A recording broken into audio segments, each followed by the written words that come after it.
Assalamu alaikum. Bismillah ar-Rahman ar-Rahim. Alhamdulillahi Rabbil Alameen. Wa sallallahu ala Sayyidina Muhammad wa ala alihi wa sahbihi wa sallam. Subhanaka la ilma lana illa ma 'allamtana innaka antal alimul hakim. Rabbi shrah li sadri wa yassir li amri wa hlul 'uqdatan min lisani yafqahu qawli. It's truly a blessing and an honor to be here with all of you at the Pearls Conference. I just want to say that I am not worthy of being a speaker amongst the many luminaries that are speaking here today. And so I just want to say first my apologies to you for speaking in your presence and speaking in the presence of people who I consider my teachers. But I also have learned that when you are asked to share something, that from whatever capacity you have, it's from adab to simply comply with the request. And so for that reason, I'm here, and I beg your forgiveness. This topic of navigating hardship and taking our lessons from the life of the Prophet Muhammad sallallahu alaihi wasallam is probably one of the subject matters that will come up in our lives, over and over and over and over again. And so when we talk about this subject matter, it's something that we actually need the reminder.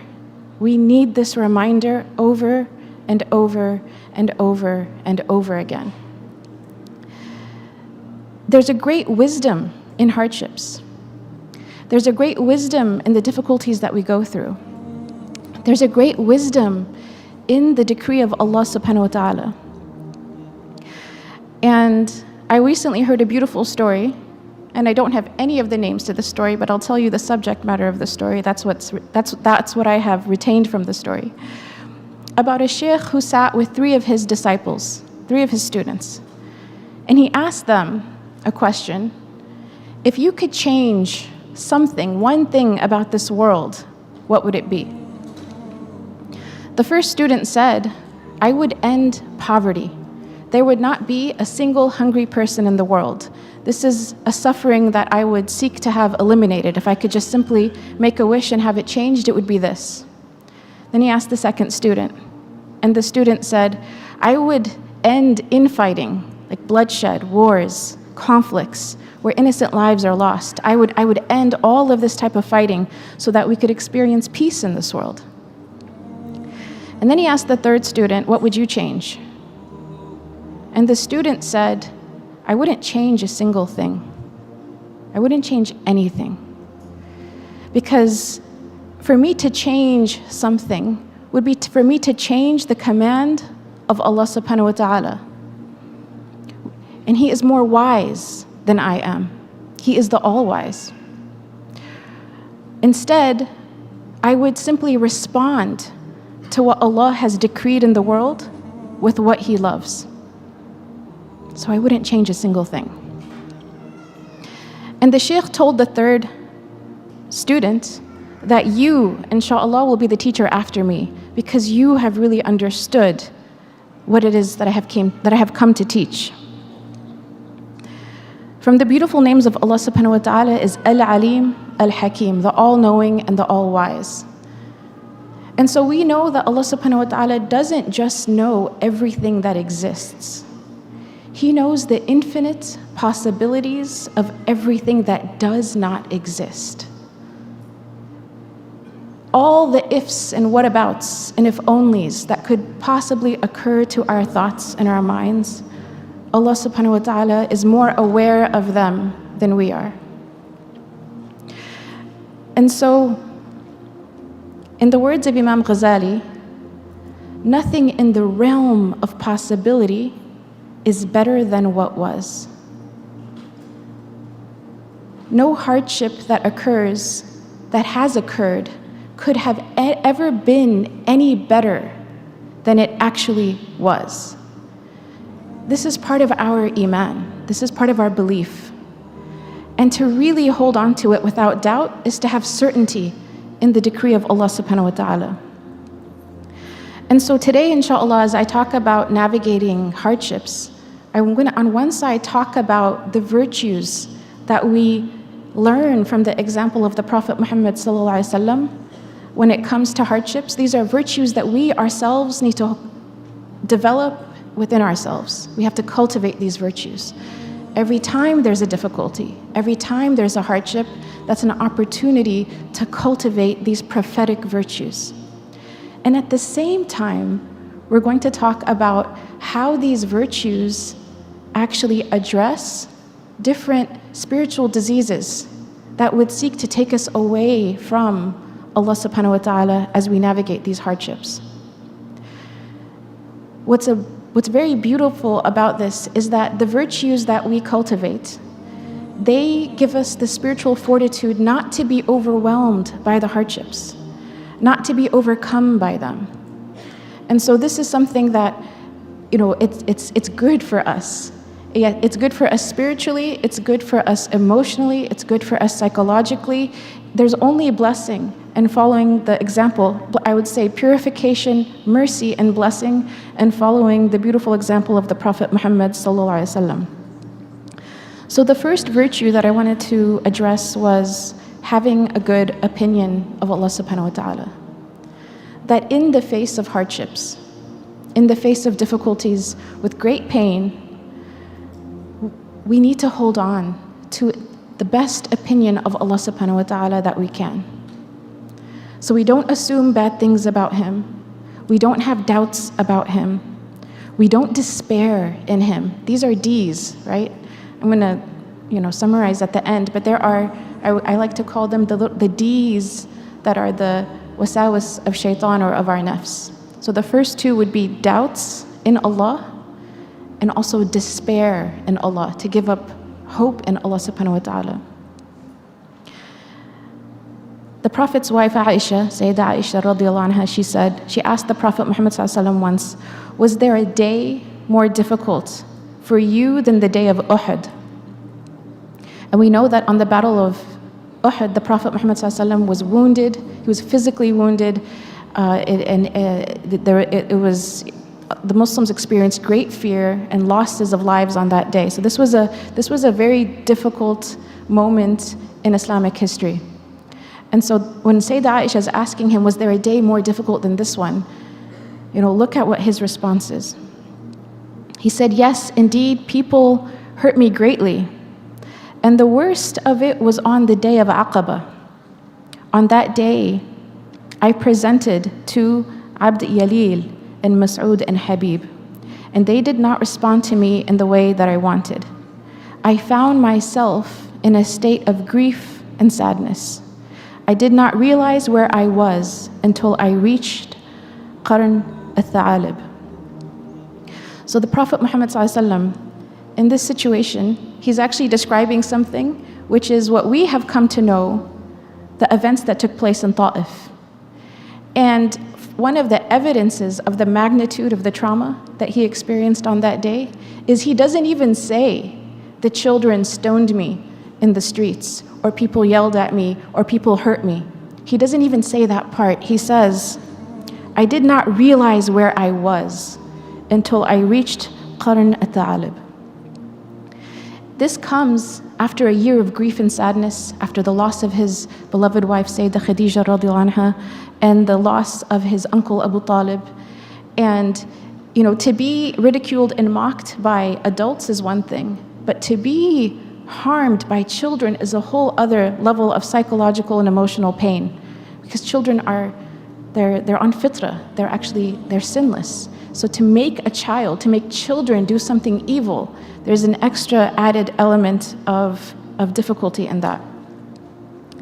And so out of pure exhaustion and out of the weight and the gravity of what he had gone through, the Prophet Muhammad ﷺ makes the famous dua.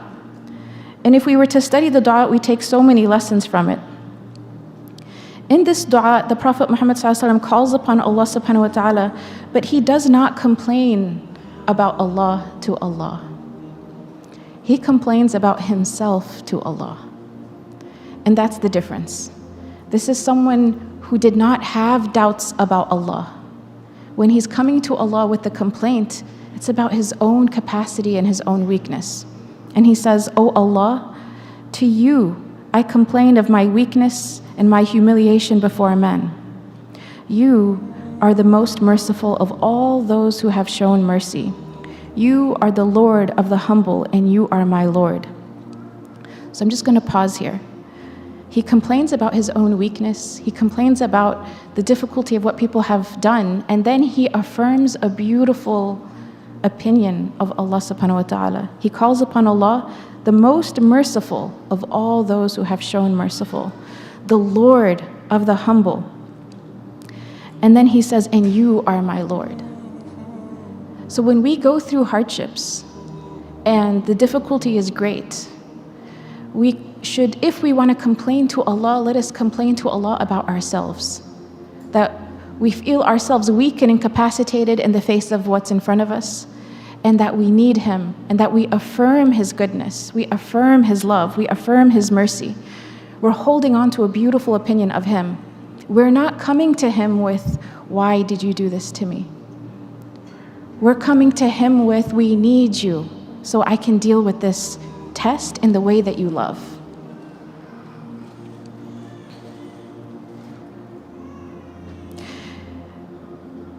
And then he says, "To whom do you entrust me? To a stranger who receives me with hostility, or to a close relative? You have given power over me. Yet as long as you are not angry with me, I do not care, but your protection is easier for me. I seek refuge in your face by that which all darkness is illuminated, and from all the affairs of this world and the hereafter are rightly guided. May it never be that I incur your wrath or be subject of your anger. It is your right to test until you are content, and there is no power nor strength except through you."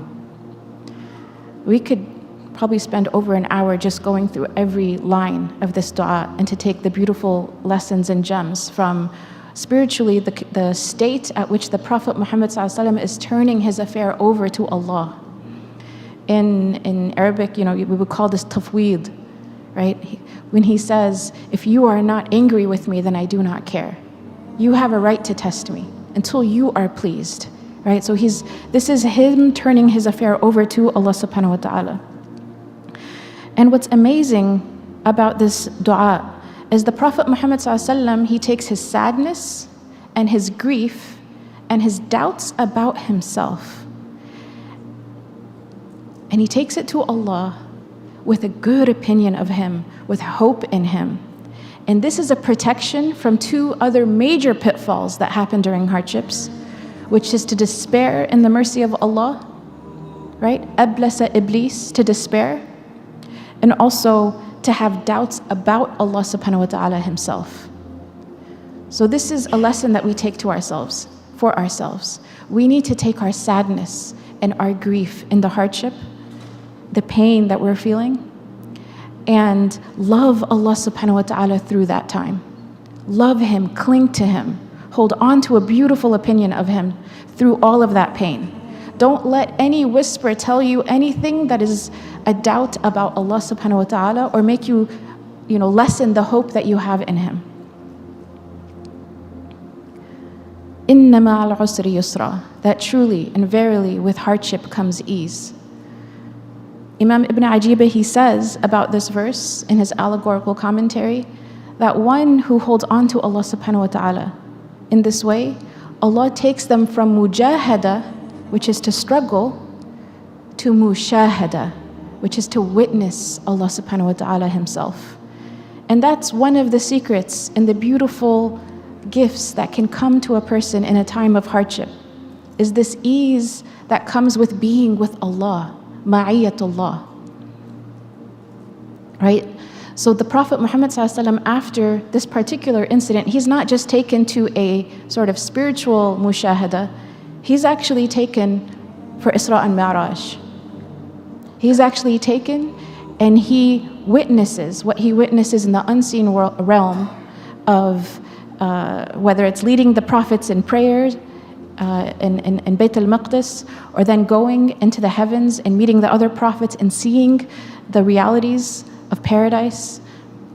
And then the peak of all of that, after this low moment, he affirmed a good opinion of Allah subhanahu wa ta'ala, right? He faced Allah with love and devotion, and Allah took him to a place where no other creation had been taken to before, not even the angels. And he gets to have a conversation with Allah subhanahu wa ta'ala in a place where even Jibreel alayhi salam cannot pass. He's taken to mushahada. And it's said that when the Prophet Muhammad sallallahu alaihi wasallam came back from this beautiful gift, that he was never the same after that, meaning he had been fortified. And from the secrets actually of the prayer being taken from 50 and then less than that and then less than that and then less than that, it's said that Musa alayhi salam, he would continuously send the Prophet Muhammad sallallahu alaihi wasallam back to ask for less prayers, right? Because as prayer was revealed at that time. And every time he'd see that when the Prophet Muhammad ﷺ was in the presence of Allah subhanahu wa ta'ala and he's returning, he has more light in him. So he's sending him back to get more light and back again and more light. Why? Because he's in the presence of the divine. And that's one of the gifts of holding on to a beautiful opinion of Allah subhanahu wa ta'ala when we're overwhelmed, is that by experiencing the presence of Allah subhanahu wa ta'ala, not in the Isra and Mi'raj, that's for the Prophet Muhammad sallallahu alaihi wasallam, but being with Allah, remembering Allah all the time in our pain, that this remembrance puts light in our own hearts. And that is an ease that we need, especially in times of hardship. And it actually helps us navigate this period of hardship. The second virtue that we need to cultivate in the face of our hardships is patience. In patience, we see different examples of patience, but one of them, again, happens in Ta'if itself. When the Prophet Muhammad ﷺ left after the people had attacked him while he was walking, and his feet bled, his noble feet bled upon the earth and upon his sandals, they were shredded. In this condition, where people and children are attacking him in the street, the angel Jibreel comes to him and says, "Do you want me, if you would like, I can take the mountains from both sides of the city and crush these people between the mountains." And if someone had attacked you or me, and with stones in the street, sending their children, sending a village upon us, most of us, if not all of us, would respond with anger. We would be angry about this. And one of the D's that we have to really be careful about is destructiveness, right? Because this is one of the traps of shaitan. Instead of solving a situation, destroy it. Destroy the whole thing. Say something destructive, right? Because that's what shaitan wants. He wants us as a human race to be destroyed. So he wants us to destroy each other. And the Prophet Muhammad ﷺ had the option, and he was very entitled to have these people destroyed because of what they did. And no one would have said that it was unjust. Everyone would have affirmed they deserved it. But the Prophet Muhammad ﷺ, he had patience. And as my teachers have taught me, that anger actually put in the right place leads to courage. It also leads to magnanimity and forgiveness. Anger put in the right place leads to magnanimity and forgiveness. And so rather than being destructive, the Prophet Muhammad ﷺ was constructive. And he said, it may be that after these people pass away, that generations after them will accept Islam. So he had hope in the reformation of these people, that they would actually be guided, right? This is his prayer for the ummah, and it was answered for them. So we learn that through patience, this virtue of patience, that we ward off a particular quality, which is destructiveness from the nafs. And rather we establish constructiveness. We want to establish people on that which is good rather than seeking revenge, even when it seems like we have every right to. The Prophet Yusuf alayhi salam, the scholars, they said that the patience that he had to exert in avoiding what the wife of Al-Aziz was calling him to was more than the patience that he had to practice when he was thrown into the well. Because when he was in the well, there's no choice but patience. He has no choice. He must simply stay there and wait for an opening, right? So in circumstances where we don't have any choice except to endure the hardship, right? Patience is sometimes easier. So for example, if someone's beloved family member passes away, right? You can't bring them back to life, right? We know that. And so sometimes the patience that a person has after loss comes to them a lot easier than maybe the patience of if that they have to go through a divorce where there's many choices open to them. And they're still going to lose this person, but in a very different way. And there's a lot of choices where they can either practice destructiveness or they can turn towards desires and again create harm for themselves and others in the world. And so the patience of the Prophet Yusuf alayhi salam in avoiding what the wife of Al-Aziz was calling him to was more, to the extent that he makes the dua, "Oh Allah, prison is dearer to me than what they call me to." So he would rather be in a much different situation, cut off from the whole world, than to fall into a particular sin that's displeasing to Allah subhanahu wa ta'ala. And for us, in hardships, that's actually when shaitan may come and make certain desires seem like a way out, right? A person is going through something, they just want to feel better. It's hard. They want to feel better, so that's when the desire comes to them. A desire they've never practiced before. But in their weak moment, that's when shaitan is right there ready to say it. But look at what Yusuf alayhi salam, the Prophet Yusuf alayhi salam, he says, "Prison is dearer to me than what they call me to." And so for us, we have to practice patience also in cutting off the calls of such desires to the extent, how did he cut it off? His environment had to change. He actually went to prison. And sometimes we have to do that with ourselves. Whatever that desire is, to cut it off. Don't put it in front of you and say, "I'm going to avoid it." No, remove it from your environment. We have to practice patience to develop a different lifestyle where that desire doesn't have power over us. And in that patience is a mujahada. But in that mujahada, there's also the remembrance of Allah subhanahu wa ta'ala, "Inna ma'al usri yusra." The third is to face our struggles and our hardships, not just with, inshallah, a good opinion of Allah, that we turn to Him in dua, that we recognize our incapacity, we go to Him over and over and over again, and that we struggle to restrain ourselves from whatever is displeasing to Allah subhanahu wa ta'ala, whether that's destructiveness or our desires. But a third level which takes it up a notch. And this is where I want to say we should have glad tidings from our hardships. Opportunity knocks in our hardships. And that's where we have an opportunity to practice beauty and ihsan. Beauty. Inna Allah jameel wa yuhib al-jamal. Truly Allah is beautiful and He loves beauty. And part of us cultivating beauty is within ourselves spiritually, right? Ihsan is spiritual excellence. I don't want to just survive my test. I don't just want to survive it.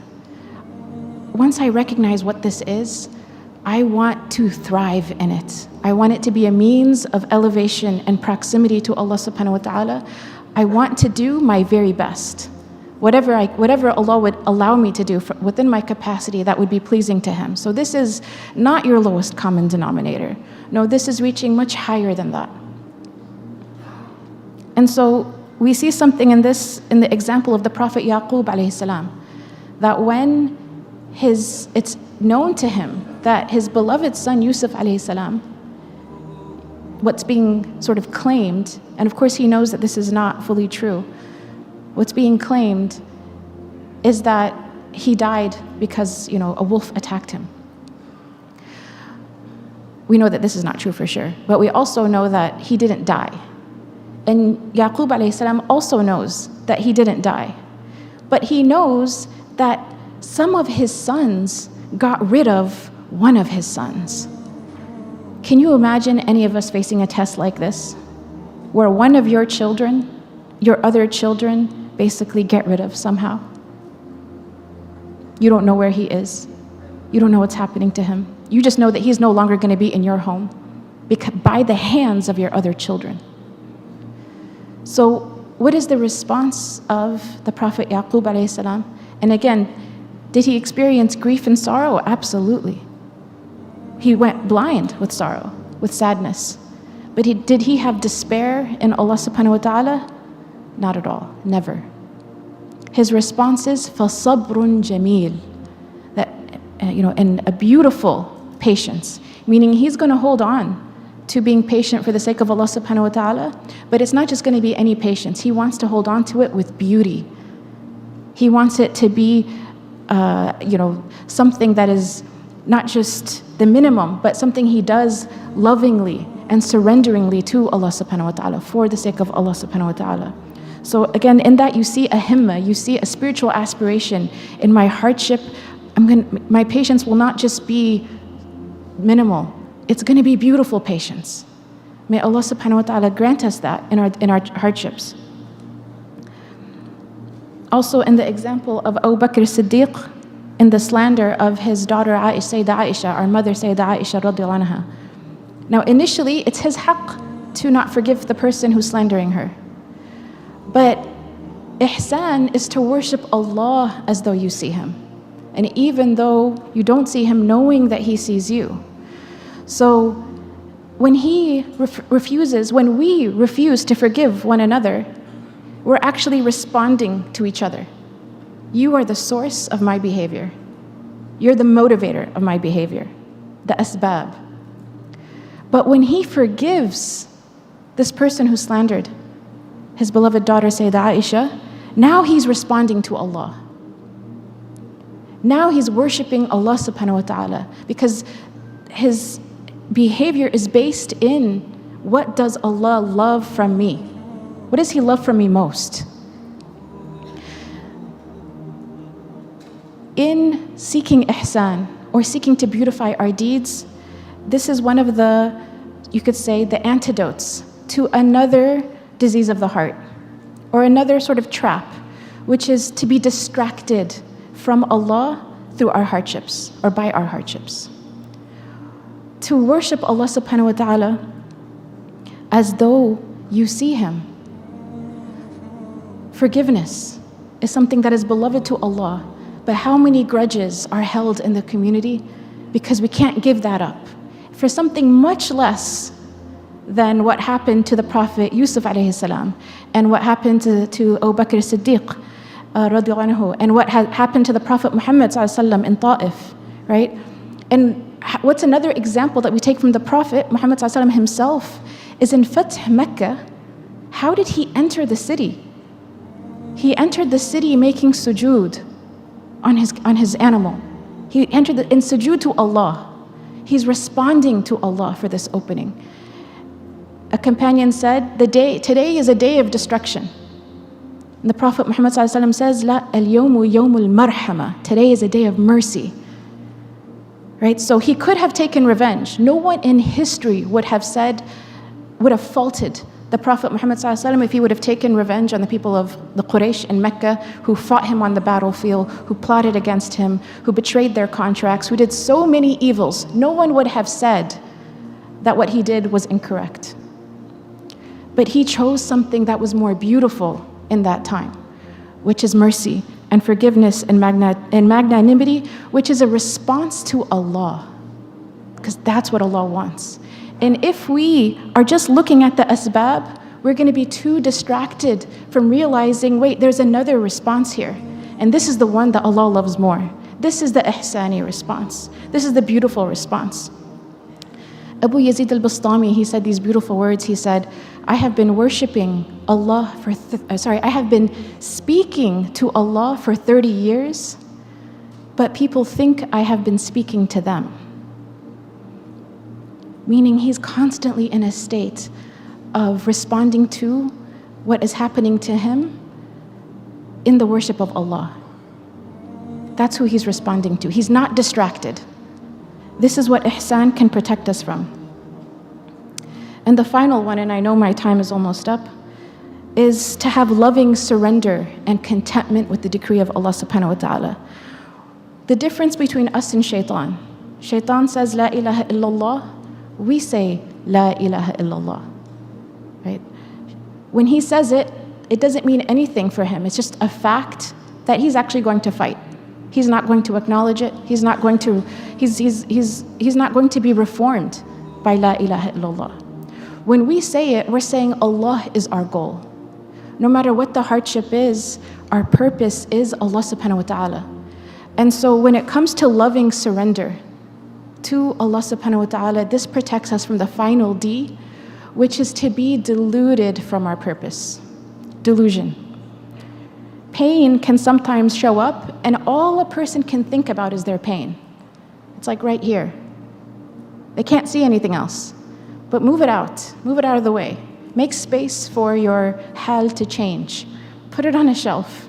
Turn to Allah subhanahu wa ta'ala and worship. And realize that your purpose is not this pain.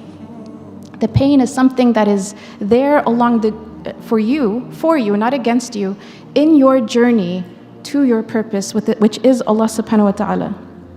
The Prophet Muhammad sallallahu alaihi wasallam, he shows us this loving surrender when he says in Ta'if, if you are not mad at me, then I do not care. The loss that he's experienced, the difficulty, the affliction, the hardship, as long as Allah is not displeased with me, I accept this. I lovingly accept this. And he says, you have a right to test until you are pleased. Right? وَلَا حَوْلَ وَلَا قُوَّةَ إِلَّا بِاللَّهِ الْعَلِيِّ الْعَظِيمِ. Right? And there's no strength or power to do that which is beloved to Allah except through Allah subhanahu wa ta'ala himself. And so we see this again when the Prophet Muhammad sallallahu alaihi wasallam loses his beloved son Ibrahim alayhi salam. Not the Prophet Ibrahim, his son Ibrahim. Correction. The Prophet Muhammad sallallahu alaihi wasallam, he said, indeed the eyes shed tears and the heart grieves, but we will not say except what is pleasing to our Lord. So in this is an acceptance. And many times when people are going through a hardship, they can't let go. They can't accept their situation. They're resisting the qadr. Resisting the qadr and letting go does not mean giving up. Letting go does not mean, no longer having hope. Letting go means I have surrendered to the will of my Lord. If he brings about a solution that's pleasing to me and that makes me happy, that's good. If he doesn't, I accept. I lovingly accept, because my purpose is not this test. That's not my purpose. I wasn't created to save a marriage or save my children or save 1,000 other things that I'm working on. That's not the purpose of my creation. The purpose is to know Allah subhanahu wa ta'ala, to worship Allah subhanahu wa ta'ala. So to not be deluded from this purpose when it comes to our hardships, we have to have loving surrender. It's said that the believer with their Lord should be like the mayyit, the dead body between the hands of the one who's washing it, right? Meaning totally surrendered. This idea, وَأُفَوِّضُ أَمْرِي إِلَى اللَّهِ إِنَّ اللَّهَ بَصِيرٌ بِالْعِبَادِ, that I turn my affair over to God, and truly God is all-seeing of His servants. My time is up, and whatever I said that is beneficial is from Allah subhanahu wa ta'ala. Whatever I said that is wrong and mistaken is from myself and shaitan. Barakallahu fikum. Assalamu alaikum.